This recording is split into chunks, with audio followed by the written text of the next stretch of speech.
Jesús considera dichosos, bienaventurados, aquellos que no se escandalicen o no se escandalizarán de Él.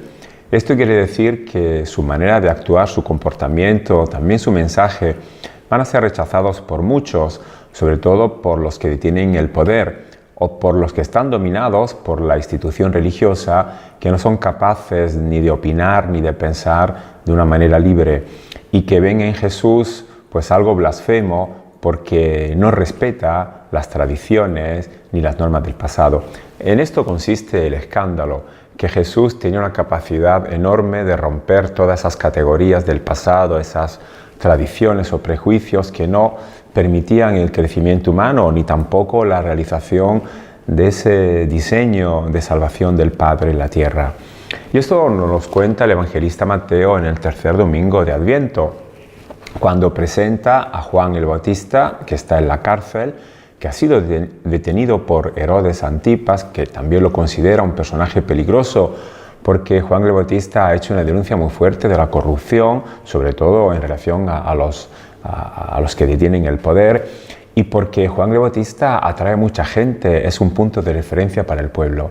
Pues bien, Juan el Bautista, que ya ha anunciado la llegada de ese Mesías que va a restaurar la gloria del pueblo, que va a dar de nuevo esa libertad a los oprimidos, que va a liberar a Israel de sus adversarios, Juan el Bautista se encuentra perplejo y en crisis y manda a dos de sus discípulos para que hablen con Jesús, porque lo que Jesús está haciendo y lo que llega hasta los oídos de Juan el Bautista no corresponde a esa imagen que se tenía del Mesías, de ese Mesías de fuerza, de ese juez implacable que ya tenía el hacha preparada para cortar todo lo malo y echar al fuego todos los malvados.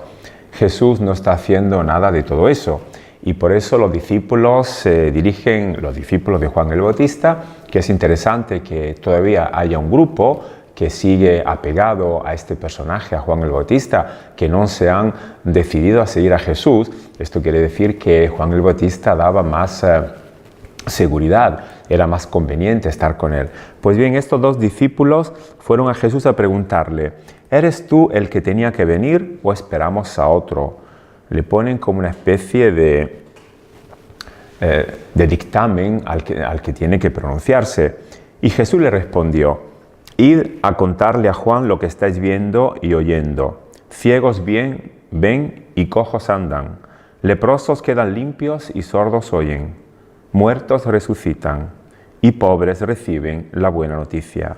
Y dichoso el que no se escandalice de mí. Jesús no ha tenido que apelar a unas credenciales, demostrar que Él era el Mesías mandado por Dios o consagrado por el Espíritu. No ha tenido que demostrar nada desde un punto de vista teórico de su posición, sino que Jesús solamente los manda a que hablen de lo que está sucediendo, a los efectos que su mensaje y su persona, su comportamiento producen entre la gente. Porque Jesús no ha venido para castigar a los enemigos del pueblo o para acabar con los malvados, sino que Jesús ha venido para quitar el sufrimiento, para que la gente esté liberada de todo aquello que le impida de vivir de la mejor manera en esta tierra. Ese es el cometido del Mesías, ese es el diseño del Padre. Que nadie se encuentre privado de su dignidad y que todos podamos gozar de los bienes de esta tierra y podamos expresar nuestra libertad para que estos bienes puedan siempre crecer y se puedan distribuir de una manera ecua y de una manera también rica para todos.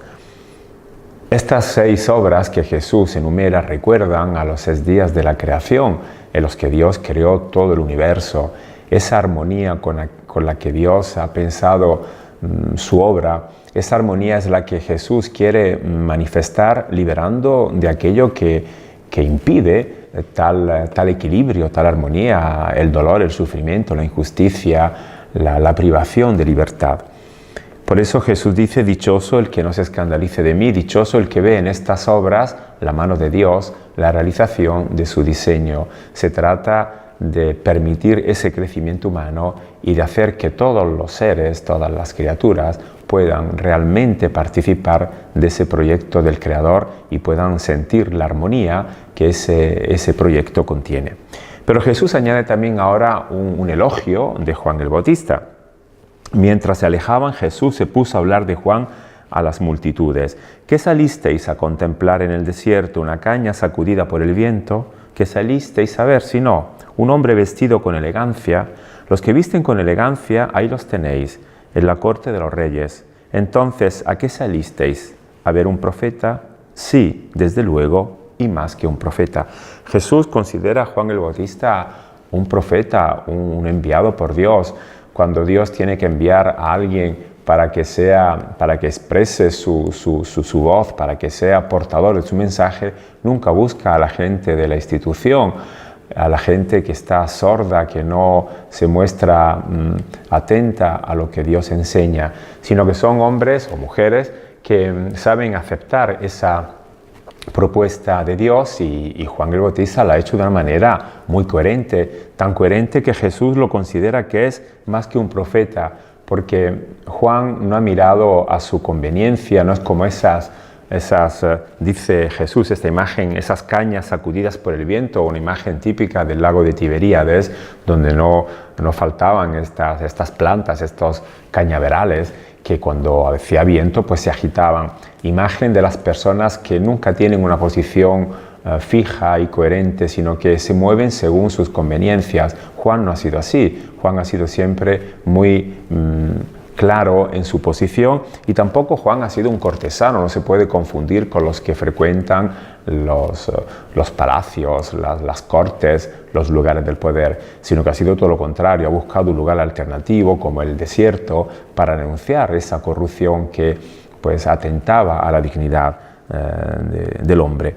Pero Jesús añade que Juan es el que en su persona ha realizado las palabras, y cita aquí Mateo, un texto de las Escrituras.